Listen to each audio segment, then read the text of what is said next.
মানুষ মারা গেলেই আমাদের দেশে ওই মৃত্যু উপলক্ষে বিভিন্ন রকম খতমের কালচার আছে। অনেকে ওই কালিমা খতম করে, অনেকে কোরআন খতম করেন, এরকম বিভিন্ন রকম খতম আছে।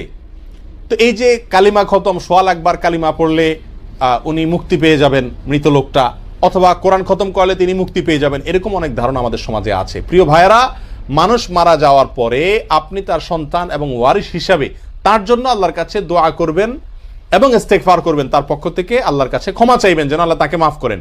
এটা আপনার ভাই বোন সবার জন্য কর্তব্য। আপনার বাবা আপনার মা মারা গেলে তাদের জন্য, অন্য যে কেউ মারা যাক, আপনজন সবার জন্য কর্তব্য তারা তার পক্ষে আল্লাহর কাছে সুপারিশ করবে, দোয়া করবে, ক্ষমা চাইবে। কিন্তু ইসলামী শরীয়তে কোরআন এবং হাদিসের কোথাও আমাদেরকে এটা বলা হয়নি যে মানুষ মারা গেলে ওই মৃত মানুষের জন্য খতমের কোনো অ্যারেঞ্জ করতে হবে। সেটা কোরআন খতম হোক, খতমে জালালি খতম হোক, কালিমা খতম হোক, সোয়াল আকবার হোক, আর যাই হোক না কেন।